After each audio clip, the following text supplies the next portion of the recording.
My Lord and my God, I firmly believe that you are here, that you see me, that you hear me. I adore you with profound reverence. I ask you for pardon of my sins and grace to make this time of prayer fruitful. My Mother Immaculate, Saint Joseph, my Father and Lord, my guardian angel, intercede for me. Let me start with an Australian joke about the English, just to prove that the Australian claim that we Brits are too stiff and serious and can't laugh at ourselves is totally false. Anyway, here's the joke. How can you tell that an English plane has landed at Sydney Airport? Because the whining goes on after they've turned the engines off. Now, at the risk of explaining the joke, to explain a joke is like sinking a ship. The basic idea is that our Australian friends are claiming that the low, constant rumbling noise which comes from plane engines once they stop isn't so much mechanical as an Englishman or woman whining or whinging or complaining, be it about the weather, the lack of legroom, the low quality of the tea, or whatever. It's a classic quip based on the stereotype of the English being perpetual grumblers. Well, I want to grumble about being called a grumbler. Or by doing so, am I merely proving the stereotype? Oh dear. Anyhow, I mention this because today's readings have the theme of grumbling, of moaning. In those days, the people thirsted for water, we read in the first reading, and grumbled against Moses and said, "Why did you bring us up out of Egypt to kill us and our children and our livestock with thirst?" It was a serious moment. The people were close to stoning Moses, so he prayed to God, who told him to strike the stone for water to come out of it. And then we read, "And Moses did so, in the sight of the elders of Israel. And he called the name of the place Massah and Meribah, because of the quarrelling of the people of Israel, and because they tested the Lord by saying, 'Is the Lord among us or not?'" So here we have groaning, grumbling linked to water. The Gospel also gives us an episode of groaning, of grumbling linked to water, though it's slightly different.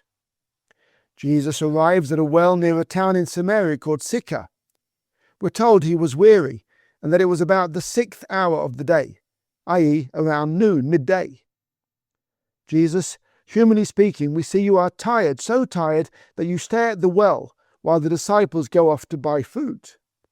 But really, in your divine nature you stay, because you know that a woman will come that way, and you want to meet her to bring her salvation. So we read, "A woman from Samaria came to draw water. Jesus said to her, 'Give me a drink.'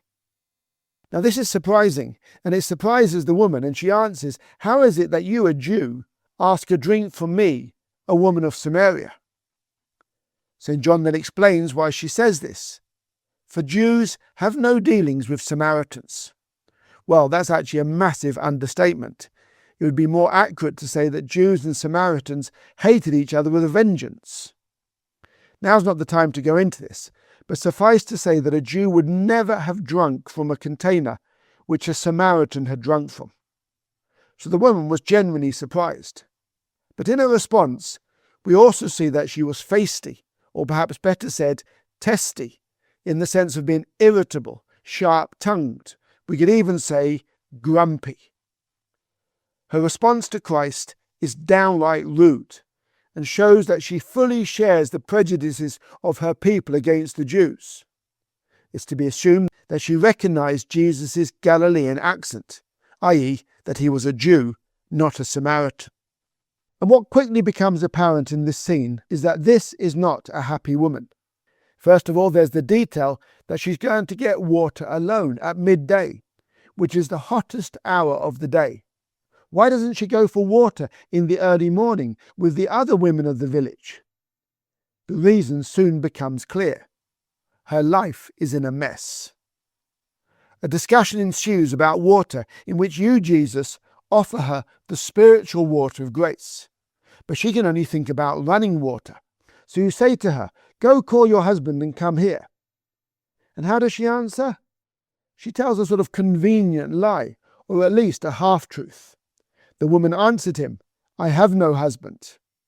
We then read, Jesus said to her, "You are right in saying, 'I have no husband,' for you have had 5 husbands, and the one you have now is not your husband.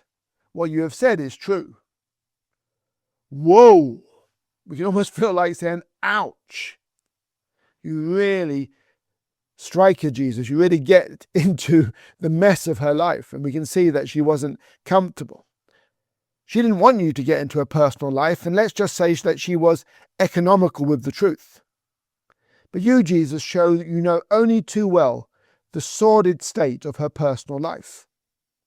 This woman must have been both very seductive in order to win 5 men, and now be living with a 6th, but also impossible to live with, so they all divorced her. Remember that in those days in Israel, only men could initiate divorce proceedings.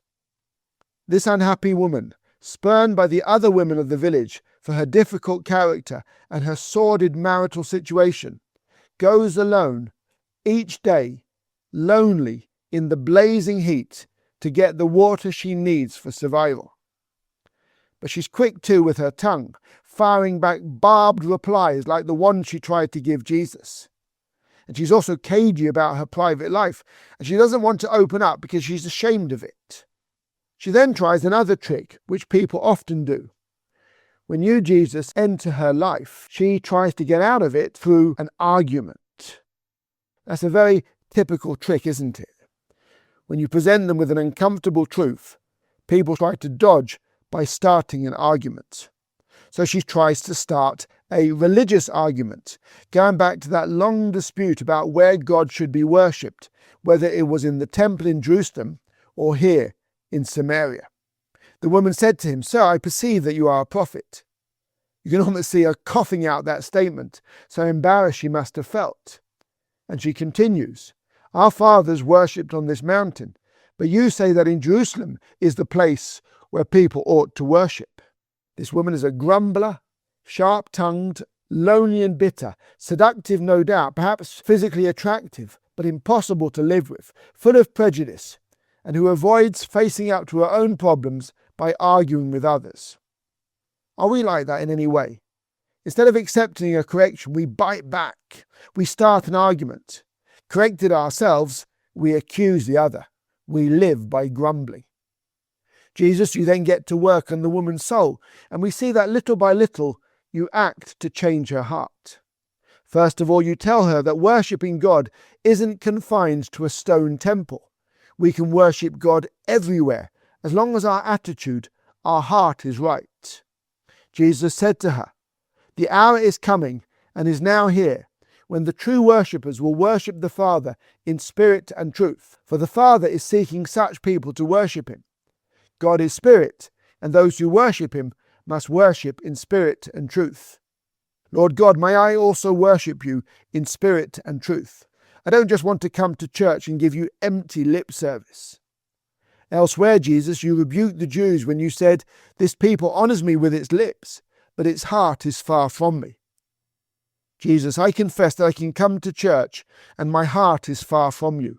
I come to church, I receive you, but I do not change. I go out of church and I grumble, I gossip, I criticize, I complain. I have received you, my Lord and my God, on my tongue, and I use that same tongue like a snake, biting, pouring out venom. And perhaps I do so because of the bitterness, the venom inside me. I grumble on the outside because I am grumbling on the inside. I am never satisfied. My prayer is not prayer to God, not trusting in him, but complaining to him. Lord God, I don't want to test you like the Israelites in the desert. Is the Lord among us, with us or not? Of course you're with me. You're always with me. The real question is, am I with you? Am I following you faithfully or not? And sometimes I may have to say that I'm not. Sometimes I'm like the Samaritan woman. I choose the way of sin, and when I'm confronted by my sins, I bite back. I dodge the blame by blaming back, starting an argument, just as Adam and Eve blamed others in the garden. But Jesus, what's beautiful in this episode is how you change the woman little by little. She begins hostile, and yet you talk to her of spiritual water, the water of grace. You talked of true worship in spirit and truth, and gradually she changes. That difficult woman who first used her tongue like a knife to strike at you, now uses it to proclaim you. She tells her fellow villagers, "Come see a man who told me all that I ever did. Can this be the Christ?" And they come out to see her. How beautiful, how powerful, and yet how gentle your grace is, Jesus. That lonely, bitter woman, the grumbler, now becomes an evangeliser. That's a far better use of our tongue. Don't use it to grumble. Use it to share joy with others. We finish turning to you, Mother, and in so many ways you are the opposite of this woman. Jesus came to this woman in her bitterness and pride. He came to you, Mary, in your humility and joy. You see yourself as lowly, as a humble handmaid, and you go to share your joy with your cousin Elizabeth. Christ met this woman at a well, but he made you, Mary, a well yourself. His water, his life, gushes up in you. And now we come to you to drink that living water, which he gives us through you. This woman tried to dodge when she was faced with the mess of her life. But you, Mother, in your perfect holiness, committed yourself totally to God's will. Help us to be like this woman, however, as she converts to your Son. Turn our bitterness into joy, our loneliness into communion with others, our sad grumbling into cheerful proclamation of your Son. I give you thanks, my God, for the good resolutions, affections and inspirations you've communicated to me in this meditation. I ask you for help to put them into effect. My Mother Immaculate, Saint Joseph, my Father and Lord, my guardian angel, intercede for me.